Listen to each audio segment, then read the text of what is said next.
नमस्कार, जोहार झारखंड देख रहे हैं आप और मैं आपके साथ रंजना रावत। बुलेटिन की शुरुआत बड़ी खबर से। पाकुड़ में बड़ा हादसा हुआ है और अमरापाड़ा में भीषण सड़क हादसे में 6 से ज्यादा लोगों की मौत की खबर है। तो ये बड़ी खबर पाकुड़ से, जहां बड़ा हादसा और 6 से ज्यादा लोगों की मौत की खबर सामने आ रही है। लिट्टीपाड़ा अमरापाड़ा रोड पर पडेर कोला के पास ये सड़क हादसा हुआ है और बस और ट्रक में जोरदार टक्कर हुई, जिसमें 6 से ज्यादा की लोगों की मौत की खबर सामने आ रही है। और अधिक जानकारी के साथ हमारे सहयोगी नंदकिशोर मंडल फोन लाइन पर जुड़ गए। नंदकिशोर, क्या कुछ अभी जानकारी निकल कर आ रही है सामने? 10 लोगों की मौत हो गई है और 40 से अधिक लोग सवार थे बस में, ठीक है, और जिसमें से 25 लोगों का घायल होने की सूचना है। चलिए, इन तमाम जानकारियों के लिए शुक्रिया। तो देखिए, अब ये आंकड़ा बढ़कर 10 हो गया। 10 से ज्यादा लोगों के इस हादसे में मौत की खबर है। तो भीषण सड़क हादसे, जहां बस और ट्रक में जोरदार टक्कर हुई और अब इस हादसे में 10 से ज्यादा लोग की मौत की खबर सामने आ रही है। बढ़ते हैं आगे और बोकारो में डबल मर्डर से हड़कंप मचा हुआ है। राशन दुकान में घुसकर हत्या की गई। तो ये बड़ी खबर बोकारो से, जहां बोकारो में डबल मर्डर से हड़कंप। राशन दुकान में घुसकर हत्या की गई है और राशन दुकान में सो रहे थे दोनों, दुकान तोड़कर घुसे अपराधी और दोनों की हत्या की गई। तो यह बड़ी खबर फिलहाल चास के मुफस्सिल थाना क्षेत्र के बिजुलिया गांव की यह घटना बताई जा रही है। पुलिस छानबीन में जुटी हुई है। चोरी के दौरान हत्या की यह पूरी आशंका जताई जा रही है। अरुण मेहता और फटिक मेहता की हत्या की गई है। तो मामले से जुड़ी ये 2 तस्वीरें, जहां बोकारो में डबल मर्डर से हड़कंप मचा हुआ है। ये एक्सक्लूसिव तस्वीरें हम आपको दिखा रहे हैं कि राशन दुकान में घुसकर हत्या की गई है 2 लोगों की। फिलहाल पुलिस मामले की छानबीन की जा रही है और देखिए किस तरह से हलचल मची हुई है, लोगों में हड़कंप मचा हुआ है।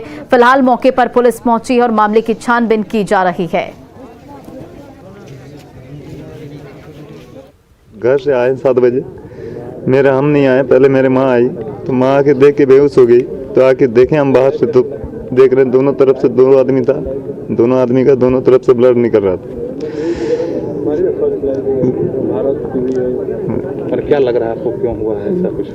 भैया आपसी दुश्मनी हमको नहीं हुआ है, किसी से वैसा बात नहीं है। रहा बात तो अगर है किसी का तो ऊपर वाला जानते हो, समझे, लेकिन हमसे कोई दुश्मनी किसी का नहीं था। और अधिक जानकारी के साथ हमारे सहयोगी मृत्युंजय फोन लाइन पर जुड़ गए। मृत्युंजय, इस पूरे मामले पर क्या कुछ अधिक जानकारी है? पुलिस की कार्रवाई अब तक कहां तक पहुंची है? देखिए, मैं आपको बता दूं कि जिस प्रकार से दोहरा हत्याकांड हुआ है और ये जैसे प्रथम दृष्टया पुलिस भी बता रही है कि चोरी करने की नियत से चोर आए थे और जब किसी एक व्यक्ति ने पहचान लिया तो इस घटना को अंजाम दिया गया और धारदार हथियार से मारकर हत्या कर दी गई है। मौके पर 4 एसडीपीओ पहुंचे हुए हैं, डॉग स्क्वाड और फॉरेंसिक टीम को बुलाया गया है और गांव में काफी मातम का माहौल है, काफी भीड़ है।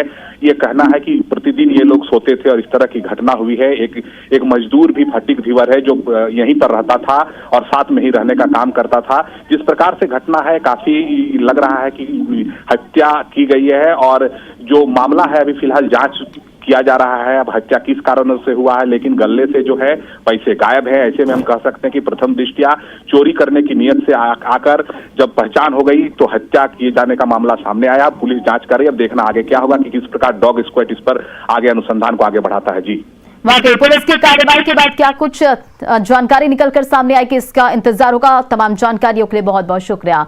क्या झारखंड में लॉ एंड ऑर्डर फेल हो गया है? ये सवाल इसलिए उठ रहा है क्योंकि न सिर्फ आपराधिक बल्कि एक बार फिर से नक्सली घटनाएं तेज होने लगी है। पश्चिम सिंहभूम में बीजेपी के पूर्व विधायक गुरुचरण नायक पर नक्सली हमला हुआ है। एक स्कूल के वार्षिक समारोह में शिरकत करने पहुंचे गुरुचरण नायक पर नक्सलियों ने हमला बोल दिया।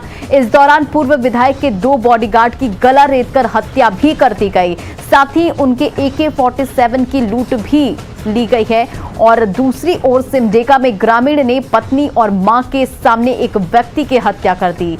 मां और पत्नी गुहार लगाते रहे, चिल्लाते रहे, लेकिन उनके सामने संजू प्रधान की पहले पिटाई की गई और फिर जिंदा जला दिया गया। दोनों घटनाओं को लेकर पुलिस प्रशासन पर सवाल उठ रहे हैं। और देखिए ये 2 तस्वीरें कि किस तरह से पूर्वी सिंहभूम में नक्सलियों ने 2 बॉडीगार्ड की हत्या कर दी और दूसरी तस्वीरें पहले पिटाई सिमडेगा में, ग्रामीणों का खौफनाक चेहरा, मॉब लिंचिंग की गई और पहले पिटाई की और उसके बाद फिर जिंदा जला दिया गया। झारखंड में लगातार सरकार और प्रशासन पुलिस को चुनौती दे रहे हैं और पश्चिम सिंहभूम के माओवादियों के हमले से मनोहरपुर से बीजेपी के पूर्व विधायक गुरुचरण नायक बाल बाल बच गए, लेकिन माओवादियों ने उनके 2 बॉडीगार्ड्स की गला को रेत दिया और वहीं उनकी 3 AK-47 राइफल भी छीन ली। हमले के बाद माओवादी फरार हो गए। प्रतिबंधित भाकपा माओवादी के सदस्य ने गोइल कोयरा के झिलरुआ गांव में एक फुटबॉल मैच के बाद हमला किया, जिसमें गुरुचरण नायक मुख्य अतिथि थे। नायक ने भीड़ में घुसकर अपनी जान बचाई। शहीद जवानों के नाम शंकर नायक और ठाकुर हेम्ब्रम है। और आपको बता दें कि 2012 में आनंदपुर इलाके में माओवादियों के ऐसे ही हमले में गुरुचरण नायक बाल बाल बचे थे। बीजेपी नेता पर हुए इस हमले से सियासी पारा चढ़ने लगा है और बीजेपी पहले भी हेमंत सरकार पर कानून व्यवस्था की लचर हालत और राज्य में लगातार बढ़ते अपराध को लेकर हमलावर रही है और इस बार बीजेपी के नेता पर ही नक्सलियों ने हमला कर दिया। वहीं आज बाबूलाल मरांडी चक्रधरपुर जा रहे हैं और वे पूर्व विधायक गुरुचरण नायक के साथ घटनास्थल का दौरा भी करेंगे। रूम में घुसे, उसके बाद अंधेरा जैसे थोड़ा अंधेरा हुआ तो हम खेतों घर के सामने आ गए। फिर हमको चारों तरफ खोजने लगा, घर वाले भी, घर बगल में घर से 1.5 किलोमीटर दुनिया से। तो देखिए कि किस तरह से नक्सलियों ने हमला किया है और भीड़ में घुसकर अपनी जान बचाए हैं पूर्व विधायक। हत्या भी कर दी गई उनकी 2 बॉडीगार्ड की और उनके 3 AK-47 भी छीन लिया गया। तो ये बड़ी खबर आपको बताएं, जहां गुरुचरण नायक पर नक्सली हमला हुआ है। किसी तरह से गुरुचरण नायक ने अपने आप को भीड़ के बीच में घुसकर बचाया है और आज जो है चक्रधरपुर जाएंगे बाबूलाल मरांडी और उनके साथ विधायक जो है पूर्व विधायक गुरुचरण नायक भी मौजूद रहेंगे और घटनास्थल का दोनों दौरा करेंगे। और आपको बता दें कि लगातार जो है राज्य में अपराध को लेकर हमलावर बीजेपी रही है और इस बार भी बीजेपी के नेता पर नक्सलियों ने हमला कर दिया है। और इस पर अधिक जानकारी के साथ संवाददाता प्रभंजन हमारे साथ है। प्रभंजन, देखिए क्या कुछ अब इस पर अधिक जानकारी सामने आ रही है। जी बता दूं कि आपका चाईबासा के चक्रधरपुर में इस तरह की घटना घटी है, जहां पर पूर्व विधायक के बॉडीगार्ड को वहां पर नक्सलियों ने हमला कर लिया, उनसे बंदूक, उनसे राइफल AK-47 उनसे वो छीन लिए हैं। इस तरह की घटना कल की घटना है और आज बॉडीगार्ड के वहां पर चक्रधरपुर में वहां पर उनका पोस्टमार्टम किया जा रहा है। अब पोस्टमार्टम के बाद शवों को उनके पैतृक गांव भेजा जाएगा, जिसमें से एक जो है आपका शंकर नायक, जो वो घाटशिला के चकुलिया थाना क्षेत्र का रहने वाला है, जो शाम तक वो उनका सब उनके पैतृक गांव पहुंचेगा जहां पर उनका अंतिम संस्कार किया जाएगा। इस तरह की घटना जो नक्सलियों की जो घटना है चक्रधरपुर में, लोग डरे हुए हैं, सहमत है। लोग घरों से शाम के समय अब वो निकलना से कतरा रहे हैं, डर रहे हैं। इस तरह की घटना से अगर देखा जाए तो ये काफी स्थिति भयावह बनी हुई है। जी प्रबंधन, देखिए इस घटना के बाद से जो लॉ एंड ऑर्डर पर भी सवाल उठ रहे हैं और जो पूर्व विधायक है उन पर ये घटना पहली बार नहीं दूसरी बार हुई है। इससे पहले भी 2012 में आनंदपुर इलाकों में नक्सलियों ने हमला किया था। जी बिल्कुल, इस तरह की घटना जो नक्सलियों जो फुटबॉल खेल के जो दौरान जो इस तरह की जो घटना, इसके पहले भी नक्सलियों ने अंजाम देने का प्रयास किया था। और ठीक मैं आपको एक चीज और याद दिला दूं कि इस तरह की घटना सांसद सुनील महतो के साथ भी हुई थी। घाटशिला के कालोडी में सांसद सुनील महतो की हत्या भी फुटबॉल मैच के दौरान हुई थी। वहीं पर नक्सलियों ने घाटशिला में उनका हत्या कर दी थी, गोलियों से छलनी कर दिया था। ठीक इसी तरह की घटना जो है, ये इस तरह का घटना कल नक्सलियों ने अंजाम देने का प्रयास किया था, लेकिन किसी तरह बच गए। लेकिन बॉडीगार्ड जो है 2 मारे गए हैं, जिनसे बंदूक की, जिससे राइफल की और AK-47 की छिनताई हो चुकी है। तो अगर लॉ ऑर्डर की बात करेंगे तो नो डाउट है कि जिस तरह नक्सलियों पर नकेल कसना चाहिए था, अभी तक प्रशासन जो है उस तरह का नहीं कर पाया है और जरूरत है कि और भी इस तरह की लगातार गश्ती करने की, ताकि इस तरह की घटना को अंजाम नहीं दिया जा सके। जी वाकई प्रबंधन, सख्ती की तो जरूरत है, लेकिन देखिए आज जो है बाबूलाल मरांडी चक्रधरपुर जा रहे हैं और उनके साथ जो पूर्व विधायक गुरुचरण नायक भी मौजूद रहेंगे, तो इसे लेकर क्या कुछ तैयारी और जानकारी है? जी लगातार इस क्षेत्र में जो है आज का जो कार्यक्रम दिन भर जो है हुआ बॉडी को वहां पर रखकर बॉडीगार्ड के बॉडी को रखकर वहां पर माल्यार्पण किया जाएगा और बाबूलाल जी भी पहुंच रहे हैं, पूर्व विधायक वहां पर साधु वो भी रहेंगे। तो लेकिन देखा जाए तो वहां पर आज के दिन भर जो कार्यक्रम है वो कोविड-19 को देखते हुए एक तरह से देखा जाए तो सादे तौर पे ही होगा, लेकिन लोग मर्माहत है, लोग इस बात को लेकर चिंतित है कि नक्सलियों ने जिस तरह की घटना को अंजाम दिया, एक तरह से देखा जाए तो पुलिस के लिए चुनौती भी है और लोग जो है इसको डरे और दबे हुए हैं। लेकिन दिन भर का जो कार्यक्रम है आज वहाँ रहेगा, उसके बाद फिर वहाँ से बॉडी जो है उनके पैतृक गाँव भेजा जाएगा। जी और प्रभंजन देखिए, इन तमाम जानकारियों के लिए बहुत बहुत शुक्रिया। और इस वक्त हमारे साथ पूर्व विधायक गुरुचरण नायक फोन लाइन पर जुड़ गए हैं। गुरुचरण नायक जी, देखिए आप पर आज हमला हुआ है, क्या कुछ, कैसे ये पूरा क्या कुछ हुआ, क्या जानकारी है आपके पास? नहीं, कल हम 4 बजे जी मध्य प्रदेश साल वहाँ पर वार्षिक खेल कूद होता है, तो इस साल भी हुआ। हर साल हम जाते ही हैं वहाँ पर, मुख्य अतिथि के रूप में बुलाता है, क्योंकि वो हम लोग शुरू किए थे पहले। तो इस दरमियान 4 बजे हम पहुँचे तो खेल कूद शुरू हुआ, 5 बजे तक खत्म हो गया। खत्म होने के बाद हम लोग प्राइज वगैरह भी डिस्ट्रीब्यूट कर दिए। प्राइज डिस्ट्रीब्यूट करने के बाद हमारा गाड़ी स्टार्ट किया आने के लिए घर की ओर, अपना टुनिया आवास जो है वहाँ से 1.5 किलोमीटर दूरी में। तो उसी समय कुछ नया लड़का लोग जो है अपने लड़ते हुए घुस आया स्टेज की ओर। तो हमारे 3 अंगरक्षक थे, उन्होंने उन लोग को रोकने के लिए कोशिश किया। हाथ में लोग नहीं समझ पाया कि लोग आपस में लड़ रहा है करके, तो जब रोकने का कोशिश किया तो रुका नहीं, बढ़ते गया, मारो मारो करके। ऐसे करके एक बॉडीगार्ड को जो है 7 जन 6 जन ऐसे करके पटक दिया, आगे पीछे करके पटक करके सामान सब लूट। गुरुचरण जी, देखिए आपने काफी मुश्किल से अपनी जान बचाई, भीड़ में घुसकर आपने जान बचाई, जैसा कि आपने जानकारी दिया है। तो उसमें हम जब देख रहे हैं कि यहाँ कोई उपाय नहीं, गाड़ी भी थी, गाड़ी स्टार्ट थी, गाड़ी में बैठे तो हमको मार देता। तो जब वो बॉडीगार्ड लोग को लोग छीन रहा है और मारना शुरू कर रहा है, देख ही रहे हैं, तो हम भी अपना जान बचा करके देखे कि उपाय कुछ नहीं है। तो भीड़ में हम घुस गए, वहाँ गोली चला तो अरफा तफरी मच गया वहाँ पर जी। तो हम भी भीड़ में घुस गए और हम खेत होकर के, रोड में नहीं, खेत होकर के हम अपना घर आ गए। टूनिया जहाँ हम रहते हैं वहाँ से 1.5 किलोमीटर दूरी है। वहीं आकर के देखते कि एक बॉडीगार्ड जो है उसका सामान लूट लिया था, उसको बहुत मारा था, आंख मुंह सब ये करके उसको भी रहता था। तो गांव वाले उसमें प्रोटेस्ट किया बचाने के लिए जी। तो गांव वाले के साथ लड़ाई किया, तो फिर जो है अपने बच करके वो भी चला आया। देखिए, इस पूरे घटना के बाद क्या आपने पुलिस प्रशासन को इसकी जानकारी दी? तो अब तक ये कार्रवाई कहां तक पहुंची गुरुचरण जी? हम जानकारी दिए, थाना में थे रात भर वहीं पे ही 2 बजे तक अपना, और लोग तो अभी गया प्रशासन, अभी लाश को उठा के लाया है, थाना में पहुंचाया, सनवा थाना में। चलिए, हमारे साथ जुड़ने के लिए और इन तमाम जानकारियों के लिए बहुत बहुत शुक्रिया।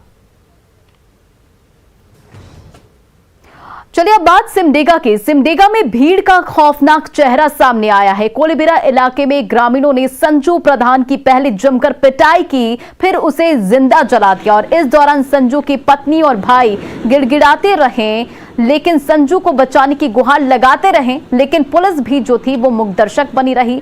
ग्रामीणों के आक्रोश के आगे पुलिस बेबस नजर आई और पूरे मामले को लेकर पुलिस की कार्यशैली पर सवाल उठ रहे हैं। संजू के परिजनों ने पुलिस पर मूकदर्शक बने रहने का आरोप लगाया है और अब तक इस मामले में किसी की भी गिरफ्तारी नहीं हुई है। वहीं घटना के बाद गांव में तनाव का माहौल है, पुलिस बल की तैनाती कर दी गई है।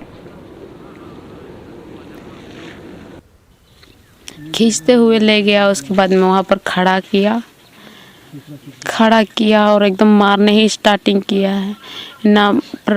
पुलिस सब आया था, किसी का बात नहीं सुना, थाना वाला का भी नहीं, ना मेरा बात भी नहीं, ना मेरा हस्बैंड का बात, एक मौका भी नहीं दिया वो लोग बोलने के लिए। पुलिस था यहाँ पर? आया हुआ था, तो लोग कुछ नहीं किया? वो लोग को भी मार रहा था, बचाइए ना बोल के वो लोग का पैर में गिर के हम लोग से कितना रिक्वेस्ट पुलिस किए का? थे। हाँ, लेकिन फायरिंग नहीं किया? कोई नहीं किया मार दिया? और मार दिया। उसके बाद में जिंदा ही थे, नहीं मरे थे, और जला दिया। तो तेल कहाँ से लिया था? तेल नहीं था, जैकेट पहना हुआ था, नया जैकेट, उसी को खोल के जलाया।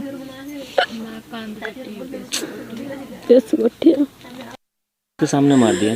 पुलिस के सामने मार दिया, सब कोई देख रहा है लेकिन कोई नहीं बचाया। इतना बड़ा सजा तो किसी को पेड़ काटने का नहीं मिलता होगा। हाँ, लकड़ी के काट रहे मोर बेटा, काट रहे ओकर बाद में कीन रहे और काट देलक ओकर बाद में चाचा हर मन को देख ले कहले कि नहीं मुड़ा मन जो गेलक चाचा हर के बाद में बताए देलक मुड़ा मन के और मीटिंग करवा ले तीनों चाचा हर मन का नाम? लोड़े प्रधान और एक निरपति प्रधान और महेश्वर प्रधान। यहाँ से मेरा भाई को घर से निकाल के वो जगह लिया, मीटिंग है बोल के पूछताछ करने के लिए ठग के, उसके बाद में एक बात भी नहीं बोला, जबरदस्ती मारपीट शुरू किया और मारपीट के गिराया और फिर उसी में जला दिया जिंदा ही। तो पुलिस था कि नहीं था घटना? पुलिस था। कितना संख्या था? लगभग वही 8-10 था। तो पुलिस कुछ नहीं किया? कुछ नहीं किया, वो लोग भी कोई मारपीट कर रहा था। तो फायरिंग नहीं किया? नहीं किया। हवा फायरिंग तो करना था? बोले थे हम लोग भी, लेकिन नहीं किया। क्या बोला? आदेश नहीं है बोल के। हम इस वक्त मौजूद हैं घटना स्थल पर, जो बेसरा जारा का क्षेत्र है, जहां पर कल दिन दहाड़े एक युवक को जिंदा जलाकर मार दिया गया।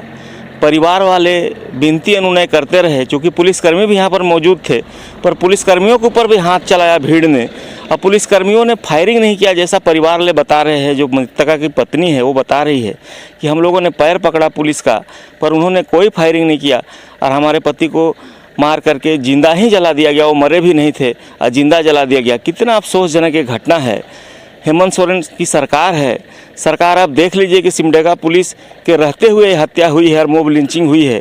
क्या कार्रवाई होगी ये तो बात की बात है, पर अभी तक किसी की गिरफ्तारी नहीं हुई है। और जले शव को पुलिस ने बरामद किया है घटनास्थल से और आज होगा पोस्टमार्टम। उसके बाद क्या कार्रवाई होगी ये तो आने वाला वक्त बताएगा। पर जो घटना घटी है वो बहुत ही खतरनाक और क्षेत्र के लिए दुर्भाग्यपूर्ण है और जिला को कलंकित करने वाला यह घटना है कि पुलिस के रहते हुए पुलिस खड़ा थी यहाँ पर, उसके बाद उसकी हत्या हो जाती है। एक हवाई फायरिंग तक पुलिस नहीं करती है ताकि भीड़ तितर बितर हो और हत्या हो गई। हत्या के बाद अब आगे कानूनी कार्रवाई की प्रक्रिया चल रही है, पर जो परिवार यहाँ रो रहा है, बिलख रहा है, जो पत्नी है उसका क्या होगा आगे। और एक लकड़ी के लिए लकड़ियाँ कटती है जंगल से, बहुत सारे लोग काटते हैं, पर इस तरह से हत्या कर देना, गांव वाले लोग मिल के जो हत्या किए हैं, ये बहुत ही दुर्भाग्यपूर्ण है और इस सिमडेगा को कलंकित करेगा। और आने वाले समय में क्षेत्र के लिए क्या विनाशकारी भूकंप लेकर आएगा ये तो आने वाला वक्त बताएगा। न्यूज़ 18 के लिए सिमडेगा से श्रीराम। और इस पर अधिक जानकारी के साथ सिमडेगा से सहयोगी श्रीराम पुरी इस वक्त हमारे साथ फोन लाइन पर जुड़ गए हैं। श्रीराम, देखिए जिस तरह से सिमडेगा से ये रोंगटे खड़े कर देने वाली तस्वीर निकलकर सामने आई, ये काफी खौफनाक है। पहले पिटाई की गई, फिर जिंदा जला दिया गया। क्या कुछ इस पर कार्रवाई और क्या कुछ इस पर अधिक जानकारी इस वक्त सामने आ रही है निकलकर? बहुत ही दुर्भाग्यपूर्ण घटना है और पुलिस खड़ी थी, पुलिस की मौजूदगी में मारा गया है जैसा पत्नी ने बताया है। और जो एसपी है सिमडेगा के वो बचाव करते हुए नजर आ रहे हैं। अभी मैंने प्रतिक्रिया उनसे ली है, वो रास्ते में है, अभी वो जा रहे हैं घटनास्थल, डीसी भी जा रहे हैं घटनास्थल पर। मौत हुई है, दुर्भाग्यपूर्ण घटना है। एसपी को जब पूछा गया कि आपकी पुलिस को भी लपड़ थप्पड़ हुआ है और पुलिस की मौजूदगी में मारा गया है और पत्नी गिड़गिड़ाती रही और पुलिस ने मैं आपको यहाँ रोकना चाहूंगी। हमारे साथ इस वक्त पूर्व मुख्यमंत्री रघुवर दास फोन लाइन पर जुड़ गए। रघुवर दास जी, तो पहले आपका बहुत बहुत स्वागत न्यूज़ 18 बिहार झारखंड पर। देखिए सिमडेगा से जो तस्वीरें निकलकर सामने आई है, रोंगटे खड़े कर देने वाली तस्वीर। एक लकड़ी चोरी के आरोप में पहले पिटाई की गई और फिर उसे जिंदा जला दिया गया। देखिए, बहुत ही दुखद घटना है और ये घटना निश्चित रूप से मानवता के नाम पर कलंक है। ये जब से झारखंड मुक्ति मोर्चा और कांग्रेस पार्टी की गठबंधन की सरकार बनी है, तब से 2 वर्ष के अंदर राज्य में 10वां मॉब लिंचिंग की घटना है, जिसमें 6 लोगों की मौत हुई और 13 लोग घायल हुए।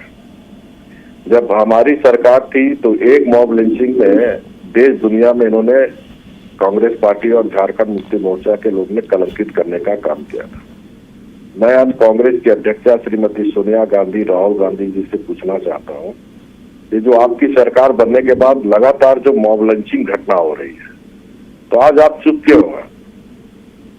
और इस राज्य में 2 वर्ष के अंदर जिस तरह कानून व्यवस्था नाम की चीज नहीं है, राज्य में सरकार है किंतु प्रशासन नहीं है, मुख्यमंत्री है लेकिन उनकी कोई पकड़ नहीं है, पूरी राज्य में अराजकता स्थिति है। कल ही एक मॉब लिंचिंग घटना के साथ साथ हमारे भारतीय जनता पार्टी के पूर्व विधायक पर भी नक्सली हमला हुआ, जिसमें 2 बॉडीगार्ड शहीद हुए। तो आज राज्य में अराजकता की स्थिति आ गई है। वाकई जिस तरह से घटनाएं सामने आ रही हैं, वो पुलिस प्रशासन पर भी कई सवाल खड़े कर रहे हैं। और देखिए आज की ये जो घटना सिमडेगा से निकल कर आई है रघुवर दास जी, उसमें पुलिस भी मुख्य दर्शक बनी रहे। सबसे बड़ी बात यह है कि आखिर पुलिस मजबूर क्यों दिखी ग्रामीणों के सामने? देखिए, जो पुलिस वहाँ के अधीक्षक है, उन पर हाल के दिनों में कोई चोरी का सोना छत्तीसगढ़ में पकड़ाया था, जिसमें पुलिस विभाग के जांच में पुलिस अधीक्षक सिमडेगा और एक थानेदार सोने को आपस में बांट लिए थे। पुलिस विभाग ने कार्रवाई करने के लिए सरकार को पत्र लिखा, लेकिन आज तक उस पुलिस अधीक्षक पर कोई कार्रवाई नहीं हुई, क्योंकि एक संप्रदाय वर्ग के है। और जो सिमडेगा की घटना है, उसमें कुछ दिन पूर्व कांग्रेस के विधायक वहां गांव वाले लोग को खुदकुशी के मामले में भड़काने का काम किया, क्योंकि अमूमन झारखंड में जो गरीब तबके के लोग हैं वो गांव में लकड़ी चुनकर अपना जीवन यापन करते हैं। और इस तरह गरीब को जो लकड़ी चुनकर अपनी पत्नी, अपनी माँ का पेट पाल रहा था, और जो दर्दनाक घटना माँ और पत्नी के समक्ष जिस तरह से मारा गया, जिंदा जला गया, उस सभ्य समाज में शोभा नहीं देता। ये सरकार में थोड़ी भी नैतिकता होगी। और मेरा ये मानना है कि जो वर्तमान मुख्यमंत्री है हेमंत सोरेन जी, इससे राजपाट नहीं चलने वाला। ये अपने पार्टी के ही कोई अनुभवी व्यक्ति को राज्य का मुख्यमंत्री बनाए, ताकि राज्य हमारा कलंकित होने से बचे। चलिए हमारे साथ जुड़ने और अपनी प्रतिक्रिया को हमारे साथ साझा करने के लिए तमाम बहुत बहुत शुक्रिया। बढ़ते आगे, और गुमला में सांस्कृतिक कार्यक्रम के दौरान कुछ युवकों पर पिस्तौल लहराने का आरोप लगा है। सदर थाना के केसी पारा गिड्रा गांव की ये घटना बताई जा रही है, जिसका वायरल हो रहा है वीडियो। और कार्यक्रम के दौरान मंच पर ही पिस्तौल को छीना झपटी भी की गई। हालांकि गनीमत रही कि इस दौरान गोली नहीं चली। और जोहार झारखंड के इस बुलेटिन में फिलहाल इतना ही। बने रहा न्यूज़ 18 बिहार झारखंड के साथ।